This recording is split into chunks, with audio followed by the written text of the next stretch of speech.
Bienvenidos y bienvenidas a Voces de la Verdad, espacio para reflexionar sobre la verdad del conflicto armado en nuestra región y el país. Acompáñenos cada semana con una entrevista, una voz y una perspectiva diferente. Escuchar y esclarecer la verdad es una tarea de todas y de todos. Bueno, y estamos aquí a esta hora de la mañana y nos acompaña la señora Mireya Quiñones, a quien le damos los muy buenos días.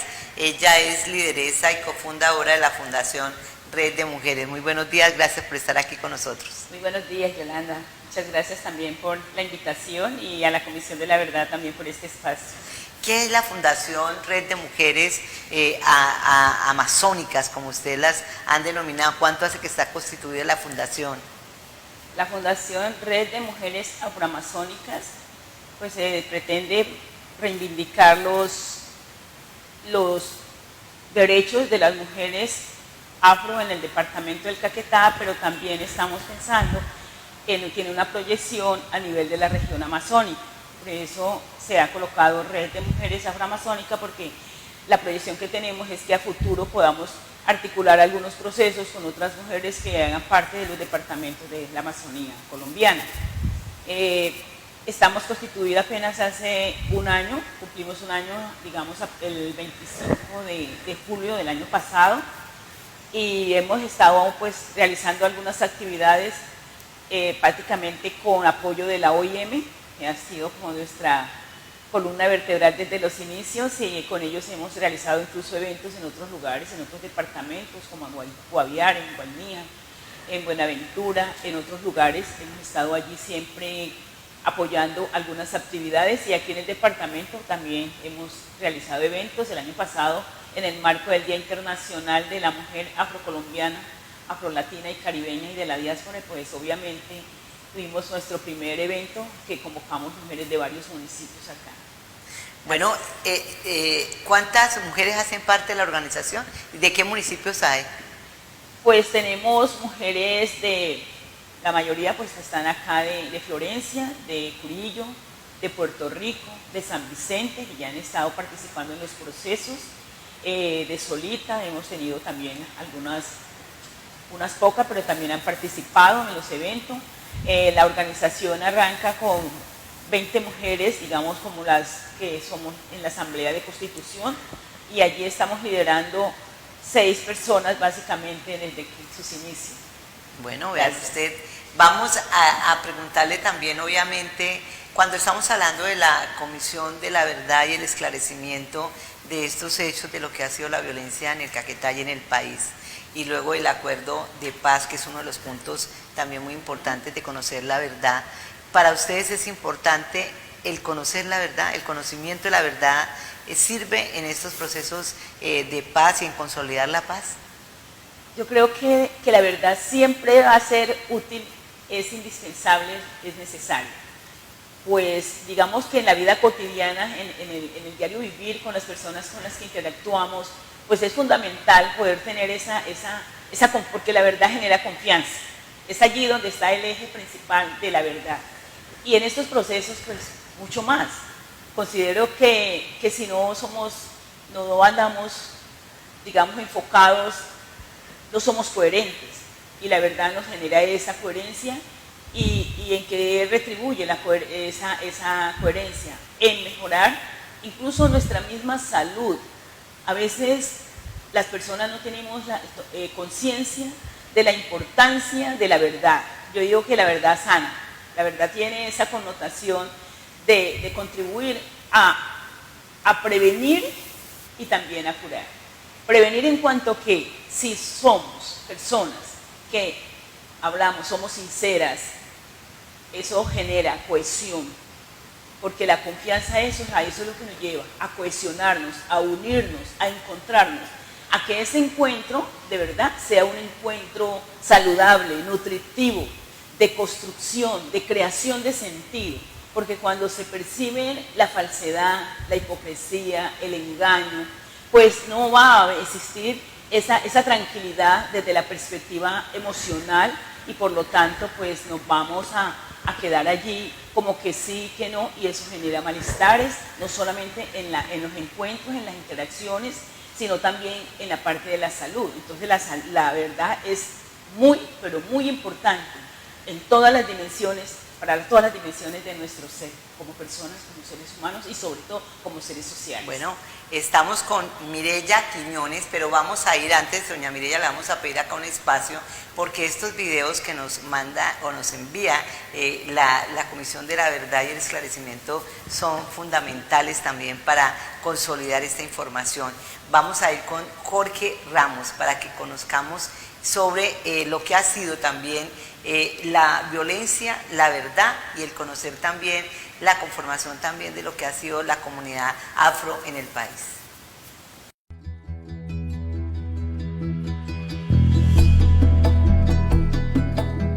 Ante todo, el racismo fue una ideología hecha para justificar la esclavización de mis antepasados. Hubo necesidad de que existiera una fuerza de trabajo que creara las condiciones, ¿ya?, de la riqueza económica. Y esas condiciones las crearon nuestros antepasados. Abolida la esclavización, la ideología persistió y sigue persistiendo, pero como un sustento meramente económico.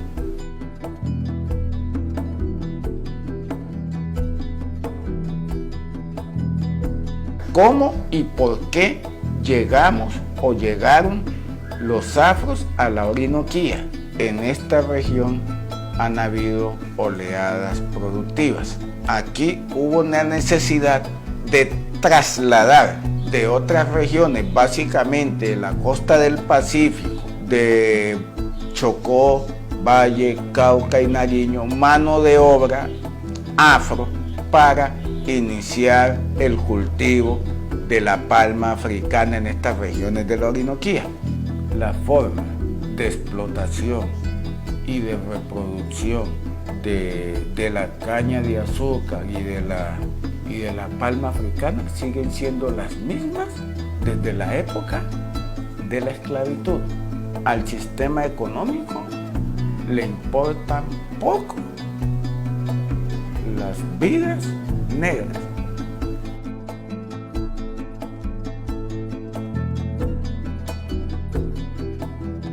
Los grupos armados han estado conformados en su mayoría por población negra y afro en condiciones de combatientes, porque siempre hemos sido carne de cañón que han sido utilizadas para las guerras. ¿Por qué? Porque han sido las personas que por sus condiciones económicas y sociales son los de más fácil reclutamiento. Los negros seguimos siendo los más pobres entre los pobres.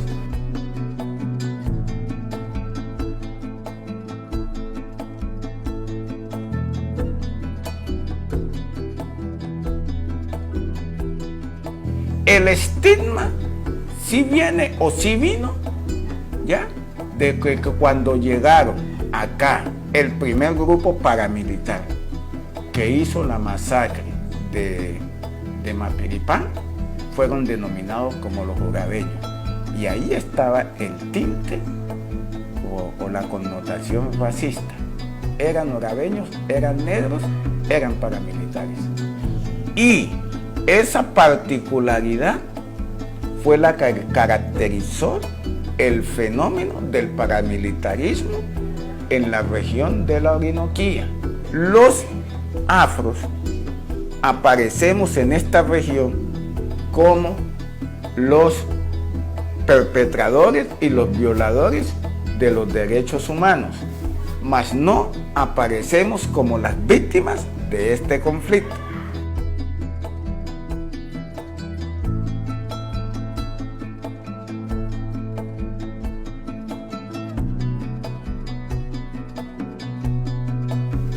¿Qué hemos hecho y qué hemos aportado los negros? Los hemos hecho todo.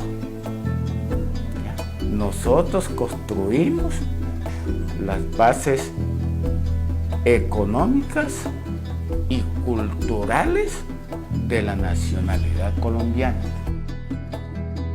He perdido la cuenta de cuántos kilómetros he andado en este país. Primero, en la búsqueda de los derechos que nos han sido negados, en la búsqueda de unas reivindicaciones para nuestra población y sobre todo en la búsqueda de un mejor vivir para la humanidad en términos generales.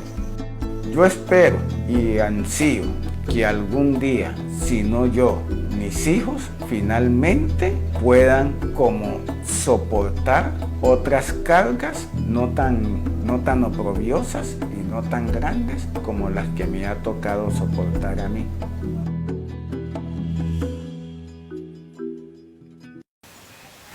Bueno, ahí continuamos entonces. Yo veo esta cámara como muy blanca o estamos muy churras nosotras aquí hoy. Bueno, estamos con la psicóloga y docente Mireya Quiñones para preguntarle en su vida profesional, en su vida familiar, cómo ha sido esa verdad afro para ustedes aquí en el Caquetá, más usted que como docente también recorrió varios municipios, para que usted nos diga si hay discriminación, cuál es la verdad de ustedes en el Caquetá. Bueno, gracias Yolanda, interesante la pregunta. La discriminación es, digamos, una situación que se vive a nivel nacional, a nivel internacional, por diferentes motivos. Y nosotras, las personas de la comunidad afro en el departamento del Caquetá, pues obviamente que no ha sido la excepción. Se ha vivido y se vive. No obstante, la Constitución del 91 plantea que somos una sociedad multiétnica, pluriétnica, pluricultural. Seguimos con esas discriminaciones que son de diferente índole. A veces se considera que la discriminación es solamente desde la perspectiva étnica o racial, como se dice, los diferentes tipos de racismo. Hablamos de micros, de macro, y creemos que esos macro pues han constituido los micro, porque nosotros nos constituimos en la sociedad, desde lo social. Y si en la familia, en las escuelas, en los lugares de trabajo existen diferentes formas de discriminación, es precisamente porque en la sociedad está enquistada esa forma de rechazo. ¿Y de dónde viene el origen de los racismos, de las formas de diferentes formas de discriminación?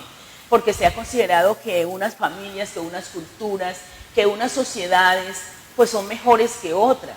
Y allí entonces, en el inconsciente de las personas se va generando o quererse parecer a estas personas que son las aceptadas por estas características que tienen y que la sociedad ha creído que es lo que el deber ser, desde lo físico, desde toda la forma, desde el tener. Entonces, si aún sos negro, y si sos negra, y si sos campesina, sos mujer, pues obviamente que las afectaciones del racismo han sido muy fuertes, las he vivido en mi lugar de trabajo, la he vivido en la parte educativa, en los escenarios, con docentes. O sea, y no es solo lo que te dicen, sino las actitudes. A veces el lenguaje no verbal expresa mucho más de lo que se dice, porque a veces se camuflan las palabras y se dice una cosa, pero la realidad es otra. O sea que sí se ha percibido y lo hemos sentido y aún lo seguimos sintiendo, que es una lástima que todavía a estas alturas del camino, con tanta literatura, con tanta normatividad, con tanta jurisprudencia, aún se siga sufriendo y padeciendo esta forma de racismo. Cuando se habla de la violencia para la parte afro, ¿cómo fue, por ejemplo, en los municipios donde usted más ha estado, como es Curillo, como es Solano? Hay una comunidad amplia también afro aquí en el Caquetá, que está ubicada en el municipio de Puerto Rico, y es tanto también así se escuchan de pronto cuando se habla de las personas con negras, se les dice de otra forma. Eso que usted habla es cierto, se disfraza a veces el aceptar, pero por dentro siempre se guarda esa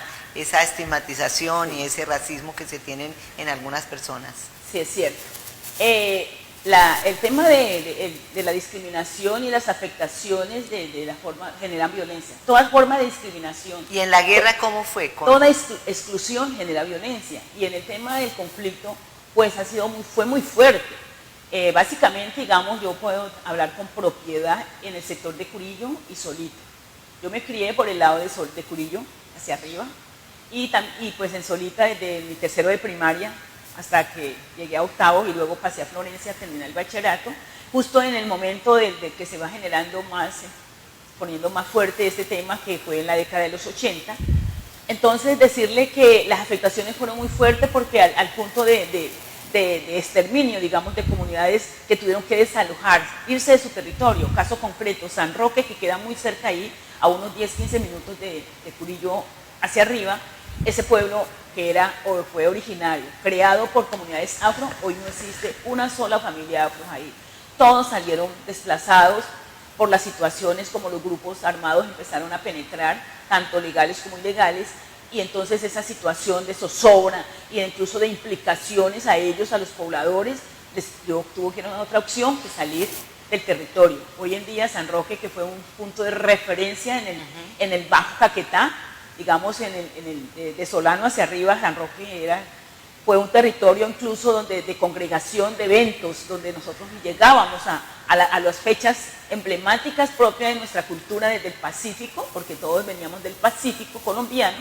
Allí nos congregábamos ya desde Florencia y otros lugares de Mocoa, venían en esas fechas a acompañarnos en las celebraciones, que para nosotros ha sido muy triste y añoramos con mucha nostalgia haber perdido ese escenario, no solo en lo físico del territorio, sino de las prácticas que estábamos llevando a cabo acá, y que eso en Caquetá como sociedad no lo ha tenido en cuenta ni lo cuenta como historia, ni que existió. Igualmente más arriba en Bututo, que fue otro asentamiento de afros, donde yo viví parte de mi infancia y mi adolescencia. También esa gente toda salió de allí, perdieron sus tierras, incluso mi papá fue víctima de desalojo, le quitaron la finca. Hoy en día desplazado totalmente con toda su familia. Hoy estamos padeciendo precisamente las consecuencias porque está en una situación crítica, porque nunca superó en su parte emocional ese desplazamiento y lo ha llevado, ahora está prácticamente hoy, hace precisamente 8 días lo tuvimos que recluir y ya nos dieron solución, ya no hay solución para su salud. Entonces, porque él siempre estuvo acomplejado y esa situación no solamente la ha vivido él, sino que muchas de las personas que de ahí salieron en sus partes de salud, los adultos principalmente, ha sido un desastre de verdad para nuestra familia haber tenido que luchar, porque la parte emocional es muy difícil. A veces en la parte económica se logra superar, porque en donde llegan las familias receptoras, pues de alguna manera ayudamos a paliar las necesidades básicas. Cuando se habla de Curillo y de Solita también, ¿cómo fue? ¿Los involucraron a ustedes también o ustedes se vieron involucrados en lo que tiene que ver con los cultivos ilícitos? ¿Cómo fue también ese tercer elemento que siempre ha estado presente en lo que fue el conflicto armado?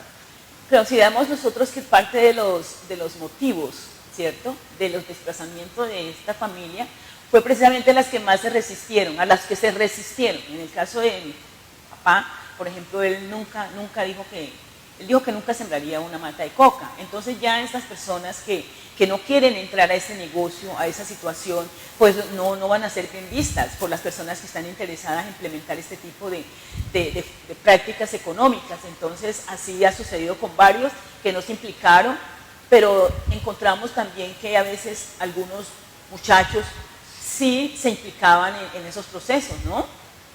Pero no fue como en la parte de los afros, podríamos decir que no fue el estilo, porque las prácticas de subsistencia, fue el pan coger, los cultivos tradicionales, y en ese sentido sí podemos decir que nuestra población fue afectada en cuanto que a sus territorios fueron quitados, digamos, de forma abrupta para poder cultivarlos. Pero ellos como tal no fueron gestores allí en el territorio, y los que lo hicieron venían de otros lugares ya con esas intenciones para apropiarse de los territorios y poder trabajar ese negocio.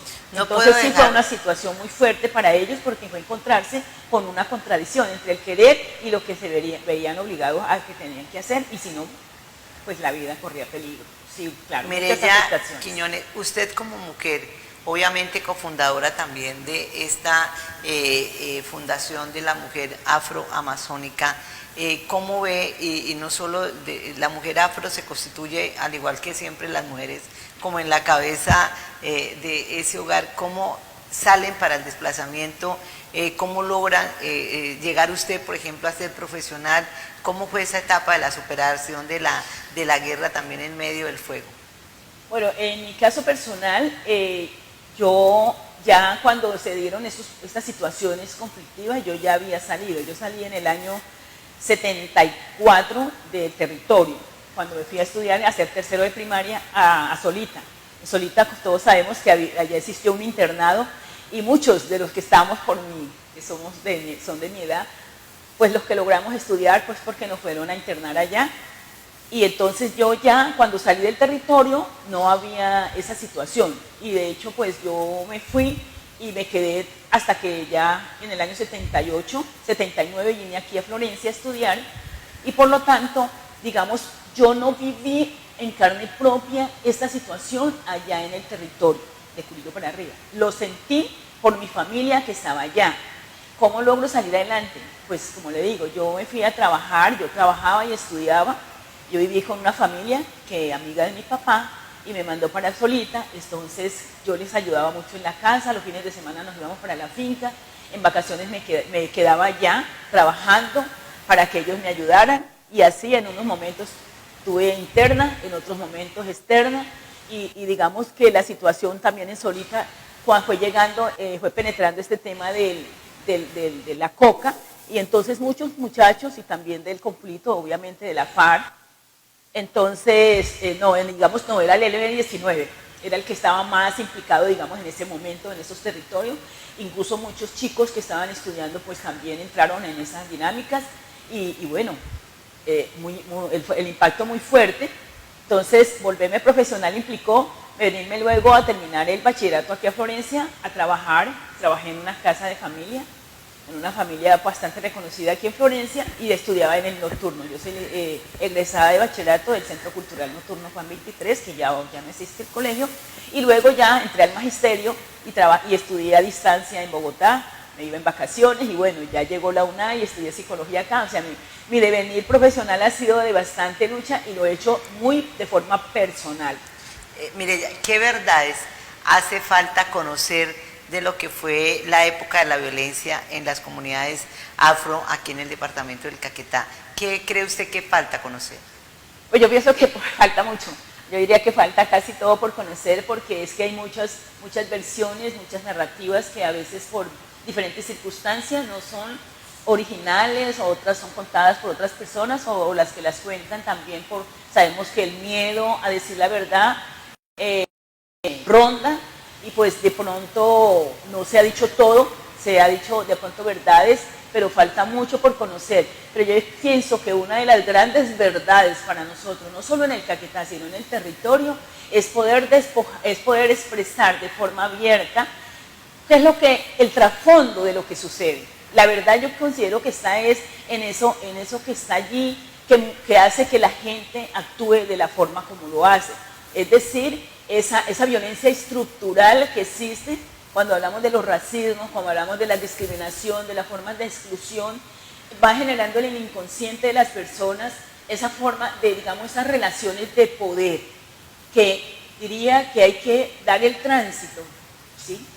Y transformar nuestras prácticas relacionales, esas interacciones, de esas relaciones de poder a unas relaciones que sean, digamos, de argumentos de validez, porque estamos actuando basados en argumentos de poder. ¿Y eso de dónde viene? Heredado de la sociedad que viene de la era industrial, donde lo que busco es unos propósitos y por lograr mis propósitos todo vale. Y ese todo vale hay que pararlo. Entonces, la verdad que hay que develar es por qué nos pasa lo que nos pasa.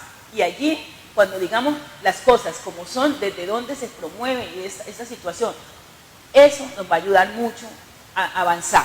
De lo contrario, vamos a seguir con pañitos de agua tibia. Bueno, precisamente estamos aquí con este otro video también que nos da luces sobre lo que ha sido la realidad de los afros en Colombia y en el Caquetá, y vamos a presentar a Nelly García aquí en Enfoque.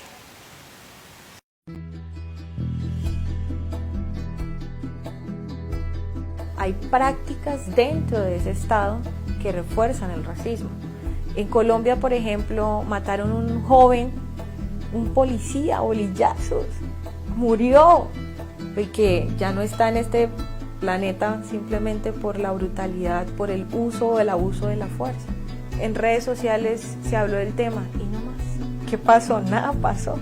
Como sociedad colombiana y latinoamericana, siento que no se ha visibilizado, no se ha reconocido, no se le ha dado la relevancia y la importancia a las vidas negras que se están perdiendo.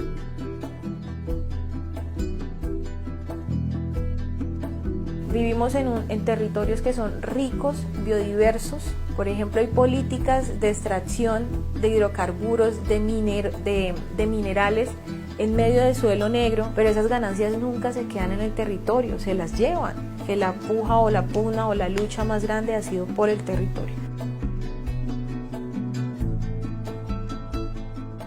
Cuando empiezan las primeras industrias, empiezan a solicitar mano de obra, y esa mano de obra pues es esclavista.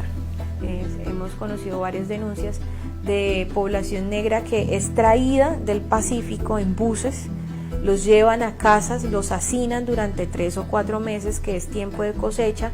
Luego les dicen o les quitan las garantías que son del transporte, les dicen que tienen que descontarle el transporte, alimentación y vivienda, y les dejan con míseras. Y aparte de eso, no los devuelven a sus territorios, sino que los dejan acá.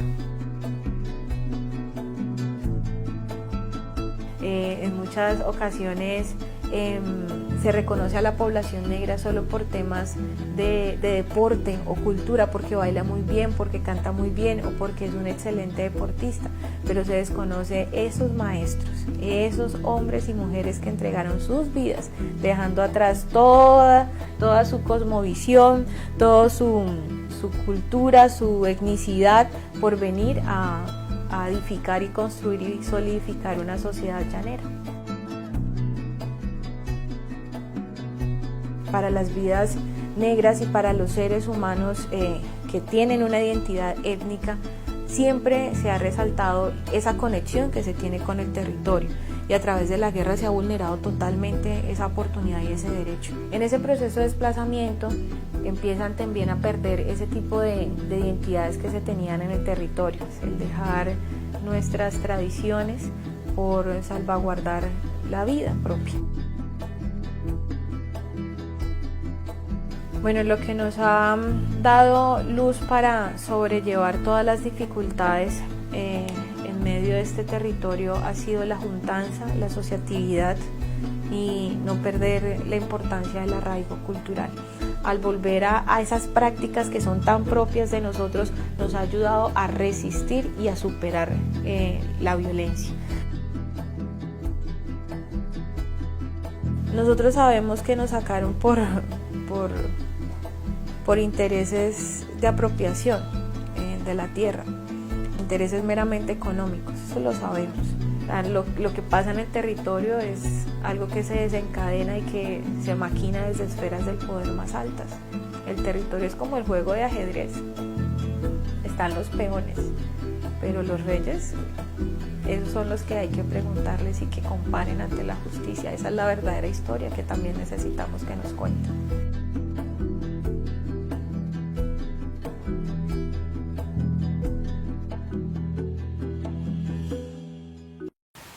Bueno, cuando uno habla de los pueblos afro, uno ve multicolor, así como está usted, las tradiciones que llevan esa alegría y esa sonrisa grande y sobre todo ese entusiasmo. Siempre ustedes tienen unos dotes de excelentes cocineras, obviamente que ahora todo el mundo cocina, son masterchef todos, pero bueno, yo era porque no tengo esa habilidad, entonces todos los admiro, pero estoy encantada como vino hoy. Precisamente conservar esas tradiciones hace parte también de ese reconocimiento que ustedes tienen ante la sociedad. Y cómo se siente también usted, Mireya Quiñones, como persona y obviamente como miembro de una fundación, representado dentro de la Comisión de la Verdad, con los comisionados que son afro. Precisamente tienen ustedes esa identidad con ellos. Sí, claro, y los reconocemos, los valoramos. En este caso, digamos, tenemos a Leiner Palacios, que ha entrado como comisionado a reemplazar a nuestra hermana María Ángela Salazar, agradecer de verdad esta gran oportunidad que tenemos los afro de tener una representación en la comisión. Y estamos allí y augurándole los mejores éxitos y que este espacio que va a ser y seguirá siendo un espacio de resistencia, inclusive el mismo espacio, y cómo desde nuestra cultura, todas nuestras expresiones culturales son expresiones de resistencia. Siempre vamos a estar ahí y eso es lo que nos genera identidad. Tú lo has dicho, Yolanda, de verdad que sí, nosotros siempre vamos a estar con esa aptitud de lograr, digamos, que nuestros derechos sean una realidad. Y esa es la lucha y siempre va a ser, porque nunca vamos a tener un producto terminado y decir, bueno, ya. Siempre va a haber estas tensiones y las tensiones son las que nos hacen crecer. De verdad que agradecer a la comisión, agradecerte a ti, Yolanda, por este espacio tan bonito, enfoque, y que muchas personas pues tienen la oportunidad de venir a expresar su sentir, sus emociones. Esto es incluso un espacio, digo, de catarsis, de poderse uno hacer ese desahogo desde una forma muy, pero muy positiva, muy favorable, porque hay que quitarnos muchos resentimientos y muchas amarguras, porque eso no nos va a dejar crecer y avanzar. Bueno, y hay que ver en los aportes que ustedes realizan culturalmente, ¿no? Aquí la comunidad afro tiene su evento a nivel departamental, a nivel del municipio, siempre salen en todas las comparsas, y más que el baile, pues han aportado muchísimo a la cultura también en todas las organizaciones afro, y desde acá un saludo a todos mis amigos afro, porque pues los llevo siempre aquí en el corazón, sobre todo, sí. Con ese gran aporte que ustedes han hecho a los desarrollos de las comunidades, por ejemplo en el caso suyo de la docencia, pero también esa lucha permanente, porque sí existe la discriminación racial y es lamentable que aún con todas las leyes, como usted lo empezó diciendo, todavía exista esa discriminación, y más aún mujer en la guerra y negra, ¿no? Es más complicado, sí, de verdad, y las administraciones, invitarlas a todas las administraciones locales, departamentales, regionales y nacionales a que colaboren. No es colaborar, ¿verdad? No es colaborar. Estén presentes en las políticas públicas que favorecen el ejercicio real, garantizar los derechos de las comunidades, de todas las comunidades, sin ninguna discriminación, indígenas, afros, campesinas, citadinas, todas las personas debemos tener las mismas oportunidades, igualdad en la diferencia. Bueno, hasta aquí llegamos entonces en este espacio de la Comisión de la Verdad, deseándole una buena estadía, y obviamente aquí siempre las puertas abiertas en Enfoque para hablar de las comunidades afro en el Caquetá. Vamos entonces con nuestros anunciantes, los dejamos aquí pues, con la despedida de este espacio que lo financia precisamente la Comunidad Europea. Muchísimas gracias. Gracias. Este programa fue posible gracias a la Comisión para el Esclarecimiento de la Verdad y el apoyo de la Unión Europea.